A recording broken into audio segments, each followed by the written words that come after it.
बिस्मिल्लाहिर्रहमानिर्रहीम, अस्सलाम वालेकुम रहमतुल्लाहि वबरकातुहू। मेरा नाम अहमद अकील है। आप देख रहे हैं प्रॉपर्टी विजन टीवी। दुनिया भर में लोग बड़ी लग्जरियस लाइफ जीते हैं। उसमें बिजनेसमैन होते हैं, उसमें हर उस शोबे से सक्सेसफुल लोग जो हैं उनकी एक अपनी कम्युनिटी है। अभी हम F8 इस्लामाबाद से आ रहे हैं और एक ख्याल आता है कि ये जो क्लास है जो ये रह रही है, और नेचुरली इनके जो फोर फादर्स थे उन्होंने भी बड़ा रोल प्ले किया, क्योंकि यहाँ के बारे में अगर मैं आपको बताऊँ कि F8, F7, E7 है जी, ये वो जो एरियाज़ हैं F6 वगैरह, यहाँ पे पाकिस्तान भर के जो इन्फ्लुएंशियल लोग हैं उनके घर हैं, बिजनेसमैन हैं उनके घर हैं, उनकी यहाँ पे रिहाइशें हैं।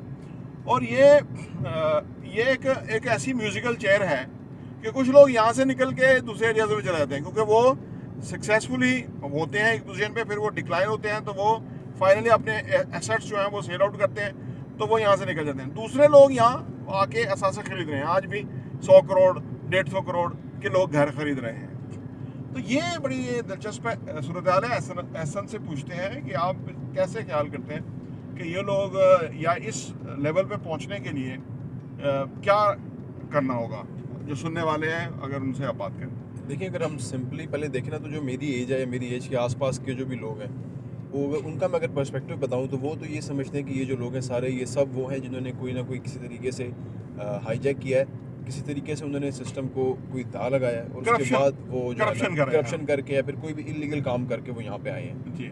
एक परसेप्शन है बिल्कुल। और उसके बाद दूसरा ये है कि वो कहते हैं कि जी इनके पुराने पैसे थे, इनकी कोई ज़मीन वगैरह बिक गई होगी, तो उसके बाद वो यहाँ पे आ गए होंगे। हालांकि अब जिस तरह मैंने पिछले 2 साल में मैंने जो देखा है बिजनेस वर्ल्ड के अंदर, जिस तरह जो कारोबारी लोग होते हैं, मैंने एक चीज़ देखी है कि जिस बंदे के पास भी असासे हैं, जिसके पास भी पैसा है या जो भी है, उसके पास बिजनेस है जहाँ से पैसा जनरेट होता है, बिल्कुल, तो वो ऐसे ही फ्री में नहीं मिल जाता। वो आपको बनाना पड़ता है, आपको पूरा उसके लिए जद्दोजहद करनी पड़ती है। उसके बाद ही दुनिया आपको कोई फला अमाउंट देती है, कोई फला रकम देती है। किसी को भी दुनिया के अंदर कोई भी चीज़ फ्री में नहीं मिल जाती। तो अगर उस पर्सपेक्टिव से हम देखें तो ये तो जितने भी लोग हैं यहाँ पर, वो बड़े सक्सेसफुल लोग हैं, और उन सब की कहानी सुननी चाहिए, उन सबको पूछना चाहिए कि आपने ये कैसे किया। क्योंकि देखिए, पूरा पाकिस्तान है, 25 करोड़ से भी ज़्यादा की आबादी है। अब इसके अंदर एक स्पेसिफिक लोग हैं, एक छोटी सी नंबर है लोगों का जो कि इस लेवल तक रीच करते हैं अपनी लाइफ में, इस फाइनेंशियल सक्सेस आप कह लें, फिर आप कह लें कि एक ओवरऑल अपना एनवायरनमेंट यहाँ तक लेके आते हैं कि वो इस एलीट क्लास में पाकिस्तान में आते हैं। लाहौर भी होंगे, कराची में भी होंगे, इस्लामाबाद में भी होंगे, फैसलाबाद में भी। हाँ जी, वो अलग बात है कि वो कुछ उसमें से इलीगल वाले काम वाले भी होंगे, लेकिन काफ़ी सारे ऐसे भी हैं जिन्होंने अपनी जिस भी इंडस्ट्री में वो काम कर रहे हैं, अच्छा काम किया है। काफ़ी सारे ऐसे होंगे जो कि पिछले 50 साल से एक ही काम कर रहे हैं। काफ़ी सारे ऐसे होंगे जिन्होंने पिछले 5-10 साल में किया होगा, लेकिन उन्होंने बड़ी अच्छी क्वालिटी का काम किया होगा, एकदम कुछ नया किया होगा। या फिर कुछ ऐसे भी होंगे जिन्होंने कोई नई इंडस्ट्रीज बनाई होंगी, नए काम किए होंगे, या ऐसे भी होंगे जो ओवरसीज होंगे। तो काफ़ी सारे जो है, लेकिन देखिए बात यह है कि जो भी यहाँ पे आया है या फिर जो भी इस मुकाम पर पहुँचा है, उसको इतनी थोड़ी रिस्पेक्ट तो देनी ही चाहिए कि उसने जो भी ये सक्सेस हासिल की है, उसने जो भी मुकाम हासिल किया है, इसको वो अब डिज़र्व करता है, और अब उसकी हमें पूछना तो वैसे चाहिए। अब ये अलग बात है कि पाकिस्तान में लोग इस तरह बताते नहीं हैं। अगर जैसे दुनिया भर में देखें तो लोग तो इंटरव्यूज़ करते हैं, जो इस तरह के एरियाज़ होते हैं, लोग वहाँ पे जाकर नॉक करते हैं, अगला बंदा वहाँ से बाहर निकलता है और वो बताता है कि मैं किस इंडस्ट्री में काम करता हूँ, मैंने वहाँ से क्या किया, मैंने उसके बाद क्या किया, फिर मैंने यहाँ पे घर कैसे लिए, इस तरह की चीज़ें वो बताते हैं। हमारे यहाँ भी इतना ओपन सोसाइटी नहीं है तो लोग बताते नहीं हैं, बट ये है कि लोग बताना भी चाहिए और दूसरे लोगों को उनको रिस्पेक्ट भी देनी चाहिए। लोग यही समझते हैं कि यार जिसने भी ये किया हुआ है, अभी जो भी इस एरिया में रहते हैं, वो सब फ्रॉड है, वो सब स्कैमर है। हालांकि अगर हम देखें तो पाकिस्तान में भी इतने काम चल रहे हैं, इतनी इंडस्ट्रीज चल रही हैं, हर जगह कोई ना कोई काम तो चल ही रहा है ना। 25 करोड़ आबादी है, उनकी कोई ना कोई कंजम्पशन तो हो रही है, और जो भी कंजम्पशन हो रही है वो through a business he supply की जाती है, उसके बगैर तो वो नहीं होती ना। कुछ जो है वहाँ पे तो गवर्नमेंट अपना काम कर रही है कि जी गवर्नमेंट कहीं सप्लाई कर देती है कोई चीज़, उसके अलावा तो सारा प्राइवेट सेक्टर ही है जो कि हर फील्ड में काम करता है। आपने अगर कुछ खाना पीना है, उससे लेकर आपने कुछ पहनना है, या फिर आपने कहीं रहना है, या फिर आपने कोई एंटरटेनमेंट करनी है, जो भी करना है, हर जगह प्राइवेट सेक्टर तो इन्वॉल्व है। जो प्राइवेट सेक्टर होते हैं उसी से ही लोग जो निकल के फिर यहाँ आते हैं ना, अपना कोई बिजनेस वो करते हैं, अपने बिजनेस में वो कामयाब होते हैं, एक मुकाम पे पहुँचते हैं, तो यहाँ पे आते हैं। तो हमें ज़रूर इन लोगों को रिस्पेक्ट देनी चाहिए। और देखिए, अगर कहा जाता है कि अगर आप किसी भी चीज़ को सोसाइटी में नॉर्मलाइज नहीं करेंगे, तो उस वक्त तक, जब तक आप उसको नॉर्मलाइज नहीं करते, तब तक आपके जो लोग हैं, मेजॉरिटी लोग हैं, वो उस चीज़ तक नहीं पहुँच सकते। वो उस चीज़ को समझेंगे कि ये चीज़ जो है वो हमारे आसपास की नहीं है, हमारे बस की बात नहीं है, और वो चीज़ सोसाइटी में नॉर्मलाइज इस तरह नहीं होगी। तो अगर नॉर्मलाइज किया जाए इस चीज़ को सोसाइटी में, जो ये डिफरेंस है दरमियान में, इसको थोड़ा कम किया जाए, तो फिर ये कि मज़ीद लोग जो हैं वो इस मकाम पर पहुँच सकते हैं, और मज़ीद लोग जो हैं इस लेवल तक आ सकते हैं। अच्छा, अब हम डिस्कस करते हैं कि जो लग्जरियस लाइफ जी रहे हैं, दे आर सुपर रिच, ठीक है।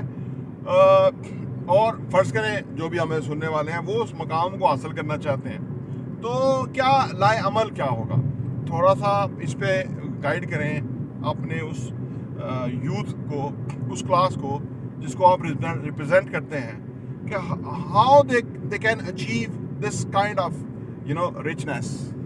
देखिए पहले तो दुनिया जो थी वो तो अलग स्टाइल था, बट अब तो जो जब से कमर्शियलिज्म है हर चीज़ के अंदर, तो अब तो आपको सिर्फ एक सिंपल सी चीज़ है कि आपको फाइनेंशियल के अगर आप फाइनेंशियल देखें उसके मुताबिक ही आपको जो है वो एक क्लास मिलती है, उसके मुताबिक ही आप एक स्पेसिफिक अपनी क्लास में आते हैं, स्पेसिफिक इन्वायरमेंट में आते हैं। तो उस लिहाज से अगर हम देखें तो हमें तो बेसिक चीज़ तो हमें वही है कि हमें फाइनेंशियल कोई सक्सेस चाहिए, उसके बाद ही हम जो ये वाली लाइफ है, फिर जो ये स्टैंडर्ड है उसको हम इंजॉय कर सकते हैं, उसको हम लाइफ में अफोर्ड कर सकते हैं, फिर उसको हम लाइफ में डिज़र्व कर सकते हैं। तो उसकी वजह से हमें किसी भी फील्ड के अंदर जो भी हमारा काम है, जो भी हमारी फील्ड है, हमें किसी भी फील्ड में कोई ना कोई एक अच्छा लेवल आना होगा, क्योंकि देखें किसी भी फील्ड के अंदर अगर आप एक अच्छे लेवल पे जाएंगे तभी आपका कोई बड़ी सक्सेस होगी। उसके अलावा अगर आप चाहते हैं कि आप गुजारा करते रहें और आपके पास एक बड़ी सक्सेस आ जाए, फिर आपके पास एक बड़ी फाइनेंशियल आपको कामयाबी मिल जाए, तो वो तो नहीं मिल पाएगी। तो हमें ये है कि किसी ना किसी फील्ड के अंदर हमें अपना एक अच्छा लेवल लेके आना होगा, एक बड़ा नाम बनाना होगा, उसके बाद ही हम एक स्पेसिफिक स्टेज पे पहुंचेंगे जहाँ पर हम ये सब कुछ अफोर्ड कर सकेंगे। अच्छा, अब ये ऐसा है कि जो कुछ करियर हैं कि जिसको ज्वाइन करके लोग बहुत पैसा कमा लेते हैं, वो कैरियर्स हैं। अगर वो बिजनेस नहीं करते तो बिजनेस में तो खुद बहुत सारी वेरिएशन है ना, लेकिन कुछ कैरियर है जैसे स्पोर्ट्समैन है। अब ये आमतौर पे क्योंकि बहुत पैसा अर्न करते हैं, वो ऐसी जगहों पे अकोमोडेशन ले लेते हैं या अपना लाइफस्टाइल को उस लेवल पे ले जाते हैं। फिर जो इंटरटेनमेंट इंडस्ट्री है उसके अंदर बहुत पैसा है, उसमें कुछ लोग तो एज परफॉर्मेंस करते हैं, एक्टर्स हैं, ठीक है। कुछ लोग जो बैकएंड के ऊपर प्रोजेक्ट्स बनाते हैं, ड्रामा, फिल्म, ये वो लोग भी बहुत पैसा कमाते हैं। और आपकी नज़र में कौन कौन से प्रोफेशन है जिससे लोग बहुत पैसा कमाते हैं और वो अपने आप का अपना जो स्टेटस है वो उस लेवल पे ले जाते हैं? आईटी के लोग, आईटी कंपनियां, जैसे उस्मान आसिफ की मिसाल है, ऐसे बहुत सारी और मिसालें भी हैं। देखिए हमारे यहाँ जो जितने भी ये डिजिटल बिजनेसेस है ना, जिसके अंदर आपका जो डिजिटल मीडिया है या सोशल मीडिया है ये इन्वॉल्व है, या फिर जिसके अंदर आपका मीडिया भी इन्वॉल्व है, उसमें होता है कि मोस्टली नाम मशहूर हो जाते हैं, तो लगता है कि यार जी फलां फील्ड है जिसके अंदर लोग ज़्यादा पैसे बना रहे हैं। हालांकि अगर देखा जाए तो फिर एक कोई कपड़े वाला बंदा भी है, अगर उसका कपड़ा ही इतना बिक रहा है एक महीने के लिहाज से या डेली के लिहाज से, अगर उसका इतना कपड़ा बिक रहा है अच्छी क्वांटिटी में, तो उसका भी पैसा तो उतना ही बनेगा, उसके पास भी जो प्रॉफिट होगा वो तो उसका भी इतना ही बनेगा। वो अलग बात है कि उसकी इतनी वो शोहरत नहीं होगी, इतना उसका नाम नहीं बनेगा, इतना ज़्यादा उसका नाम फैलाया नहीं जाएगा, इतना ज़्यादा वो फेमस नहीं होगा। ऑन दी अदर हैंड अगर हम देखें जो ये डिजिटल मीडिया यहाँ पे, तो आराम से बंदा जो है ना वो जल्दी लाइमलाइट में आ जाता है। हालांकि अगर देखा जाए तो यहाँ पे भी काफ़ी सारे लोग हैं जो कि स्पोर्ट्समैन बनने के वो हैं प्रोसेस में है, बट वो अभी बन नहीं पा रहे, या फिर कोई भी वजह या फिर कोई भी उनके साथ कोई नाइंसाफ़ी हो जाती है तो वो बन नहीं पाते। तो इस तरीके से ये है कि ये अब कंफर्मेशन तो नहीं है कि फ़लाँ एक फील्ड है इसके अंदर आप काम करेंगे तो आप जो है वो बड़ा एक अच्छे मुकाम पर पहुँच जाएंगे, लेकिन ये है कि जिस भी काम में अगर आप जाएंगे, बेशक वो ऑफलाइन हो, बेशक वो ऑनलाइन हो, बेशक वो मीडिया के थ्रू हो, बेशक वो स्पोर्ट्समैन हो, बेशक वो एक सिंपल आपका बिजनेस हो, सिंपल आपकी कोई दुकान हो, अगर आप एक नेक्स्ट लेवल पे आप अपना काम लेके जा सकते हैं, अगर आप उस काम में इनोवेशन लेके आ सकते हैं, अगर आप उस काम को एक बड़ी क्वांटिटी में, बड़ी क्वालिटी में कर सकते हैं, तो ये है कि आपका उसके अंदर ज़रूर आपको जो फाइनेंशियल कामयाबी है वो भी मिलेगी और आपको ज़रूर उसके अंदर आपका एक नाम बनेगा जिसके थ्रू आप बाद में उसको फ़ायदा उठा सकते हैं। अच्छा, यहाँ हम वापस अपने इन्वेस्टमेंट के बिजनेस पे आते हैं, क्योंकि ये जितने भी लोग हैं ना, चाहे वो स्पोर्ट्समैन हो, आईटी प्रोफेशनल हो, ठीक है ना, ये एंटरटेनमेंट इंडस्ट्री के लोग हो, दुनिया भर में खैर वो उनकी तो बहुत आमदनी है, बॉलीवुड हॉलीवुड पे, लेकिन यहाँ पे पाकिस्तान में भी कुछ लोग ये आमदनी। लेकिन ये सारे लोग जब अपने पैसे को इन्वेस्ट करते हैं ना, तो दरअसल उसी सूरत में ये एक बहुत लग्जरी और बड़ी ठीक ठाक लाइफ जी सकते हैं, और इनका जो पैसा है वो मैनी फोल्ड मल्टीप्लाई होता है इन्वेस्टमेंट। अच्छा, अब इन्वेस्टमेंट में अगर ये तो वो लोग हैं कि जिनकी आमदनी बहुत ज़्यादा है, लेकिन अगर किसी की आमदनी कम भी है या रीजनेबल है या मॉडेस्ट है, इसके बावजूद अगर वो इन्वॉल्व रहे टुवर्ड्स इन्वेस्टमेंट, तो एक वक्त पे टाइम लग सकता है, लेकिन एक स्टेज पे उसके पास बहुत पैसा जमा हो सकता है और उससे वो फिर अपनी लाइफ को एक बेहतर लाइफ की तरफ, एक एक्स्ट्राऑर्डिनरी लाइफ की तरफ लेके जा सकता है। तो इन्वेस्टमेंट का रोल क्या है, आखिर में ये बात करें। देखिए जैसे कि अभी हम देखें दुनिया के अंदर जो हमारी करेंसी होती है वो तो सबको पता है कि डीवैल्यू होती है हमारी करेंसी। तो अगर आपके पास अगर इनकम ज़्यादा आ भी रही है और उसको अगर आप यूटिलाइज़ कर लेते हैं, बाकी इनकम अगर आप बचा लेते हैं, तो वो तो आपकी वैल्यू जो मनी है वो तो डिवैल्यू हो जाएगा। जी। ऑन द अदर हैंड अगर इन्वेस्टमेंट करते हैं तो उसका फ़ायदा ये होता है कि आपकी जो आपका जो बेसिक अमाउंट होती है, एक तो वो सेफ रहती है, दूसरा उसके ऊपर आपको प्रॉफिट मिलता है, उसके ऊपर आपको बेनिफिट मिलता है। तो ओवरऑल वो जो आपकी अमाउंट है, जो भी आपकी सेविंग है, फिर जो भी आपके पास इनकम बच रही है, वो चीज़ कम नहीं होती, वो चीज़ बढ़ती रहती है आहिस्ता आहिस्ता। इसी तरीके से जो लोग होते हैं जिनकी भी इनकम सरप्लस हो रही होती है, उनका जो लाइफस्टाइल है वो अफोर्ड करे, उसके बाद उनकी जो भी सरप्लस इनकम होती है तो उसको वो इन्वेस्ट करते हैं। अब उसमें फ़ायदा उनका यही होता है कि आने वाले टाइम के लिए उनके पास तैयारी हो जाती है। उनके पास जो अगर वही पैसा अगर वो मज़ीद कहीं इस्तेमाल कर लें, कहीं मज़ीद उसको खर्च कर लें, तो वो कर सकते हैं खर्च। लेकिन अगर वो उसको उस वक्त इन्वेस्ट कर लेते हैं, उसका फ़ायदा ये होता है कि उनको आने वाले टाइम में भी एक स्पेसिफिक लाइफस्टाइल एंजॉय करने का उनको पास बजट आ जाता है और वो अपनी जो लाइफ है उसको प्लान कर लेते हैं। ऐसे ही हमने देखा है काफ़ी सारे स्टार्स ऐसे होते हैं, काफ़ी सारे बड़े बड़े नाम होते हैं जो कि शुरू में तो बड़े अच्छे लेवल पे होते हैं, लेकिन बाद में जब एंड टाइम आता है उनका, तो वो बड़ी मुश्किल से गुजारा कर रहे होते हैं। क्योंकि उसके ऊपर उनका प्रॉब्लम ये होता है कि उन्होंने जो अपनी इनकम उनकी होती है, वो उसको सही तरह मैनेज नहीं कर पाते, और अपने जो उनके फाइनेंसेस होते हैं, जो उनके रिसोर्सेज होते हैं, उसको सही मैनेज नहीं करते, उनकी इन्वेस्टमेंट्स कोई नहीं होती, तो उनके लिए बाद में फिर प्रॉब्लम बन जाता है। और ऑन दी अदर हैंड हमने ऐसे भी देखा कि बहुत बड़े बड़े नाम भी ना होंगे, नॉर्मल से नाम होंगे, छोटे मोटे नाम होंगे, लेकिन ये है कि उन्होंने बड़े अच्छे तरीके से उसको मैनेज किया, अपनी इनकम को, अपने फाइनेंसेस को बड़े अच्छे तरीके से मैनेज किया, इन्वेस्टमेंट्स की हुई थी, और आने वाले टाइम में वो जो है आपको 5x 10x रिटर्न भी दे सकती हैं कुछ सालों के अंदर। तो उसके अंदर आपको जो है बड़ा अच्छा फ़ायदा हो जाता है और आपके लिए फ्यूचर के अंदर बड़ी आसानी हो जाती है। नाज़रीन, यहाँ मैं आपको बताऊं कि हम एक प्रॉपर्टी आपको के सामने लेके आए हैं जिसको हम सेल कर रहे हैं। वो जो 5 मरले का, नीचे दुकानें हैं, ऊपर वो है, ये सामने आपको प्रॉपर्टी नज़र आ रही है। अब हमारी वीडियो 11:46 यानी ऑलमोस्ट 12 मिनट में हम जो फैसल चौक है, फैसल मस्जिद का जो चौक है, वहाँ से हम 12 मिनट में यहाँ पहुँच गए हैं।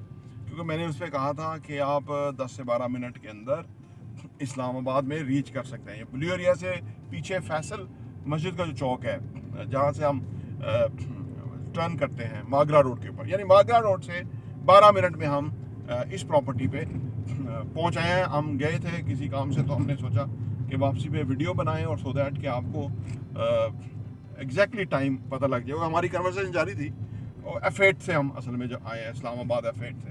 तो बीच में इसकी वो झलकियाँ होती हैं पहले वीडियो की, तो वो थोड़ा टाइम ज़्यादा हो जाएगा, लेकिन एग्जैक्टली 12 मिनट से ऊपर हम यहाँ पे कॉरिडोर में पहुँच गए हैं। तो ये जो F7 F8 वगैरह में जो प्रॉपर्टी है, जो कि आज से 50 साल पहले जो 2 कनाल का घर 15 लाख रुपए का था, वो आज 50 से 60 करोड़ रुपए का है। परसेंटेज वाइज आप उसको जमा तफरी कर लें। अगर आप चाहते हैं इधर आके रहना इस्लामाबाद में F6 F7 F8, तो आपके पास दिस मच अमाउंट होनी चाहिए एट लीस्ट। ये मेन बागरा रोड के ऊपर कीमत नहीं है, थोड़ी गलियों में जो अंदर घर है उनकी कीमत है, यानी 50 से 60 करोड़। तो कैन यू इमेजिन कि इतना पैसा इतने सालों में, 50 साल में कोई कमा सकता है? कैसे कमा सकता है?